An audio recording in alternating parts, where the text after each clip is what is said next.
خصوص طریقت میں چلے نا سننے کی ضرورت نہیں پڑے گی. سننے سے ایک انسان کو جیسے معلومات ہوتی ہے لیکن حقیقت تو سامنے نہیں آتی. اگر طریقت میں اس کے اصول سے چلے تو فیض کھل جائے. آپ دیکھیں گے کیسے ہے. بس آپ کو چپ لگ جائے گی یا مجذوب ہو جائیں گے یا کچھ غور ہو جائیں گے. ہاں اس میں جاذبیت ایسی ہے اللہ تعالیٰ کی محبت میں اور نبی کی محبت میں. جس کو اللہ محبت سے دیکھے نبی بھی محبت سے دیکھے اس کی حالت بدل جاتی ہے. اس کے اندر کچھ اور تجلیات شروع ہو جاتی ہیں.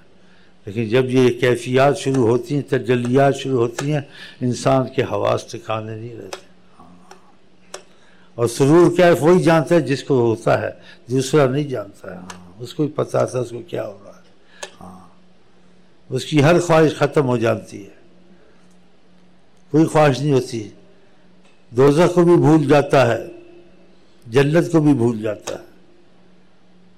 وہ زبان حال سے کہتا ہے میری دوزخ خدا کا جلال ہے. اس کا غصہ دیکھتا ہوں کانپتا ہوں.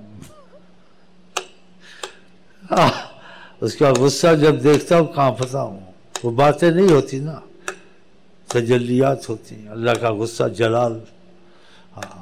مجھے جنت سے جب تیرا لطف اور پیار دیکھتا ہوں لطف کی تجلی رحمت والی تجلیات اس وقت میں جنت میں ہو جاتا ہوں. خلد اپنی مظہر لطف و جمال دو زخم کو ہے ظہور. کہ ہم جنت دوزخ میں رہتے ہیں.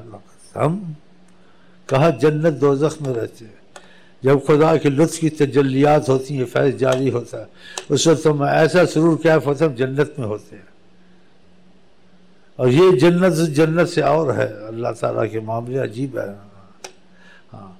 اور جب خدا کا غصہ دیکھتے ہیں جلال اس کا دیکھتے ہیں اس وقت ہم کانپتے ہوتے ہیں. ہم دوزخ میں ہوتے ہیں. خلد اپنی مظہر لطف و جمال دو زخم کو ہے ظہورات جلال. ایسا ہے. جس طریقے کا فیض کھل جائے انسان سب کو چھوڑ دیتا ہے. سب خود ہی چھوڑ دے. چھڑایا بھی نہیں جاتا سمجھایا بھی نہیں جاتا. وہ ایک ایک لہجہ مرتا ہے اللہ تعالیٰ کی محبت میں اور آقا کی محبت میں.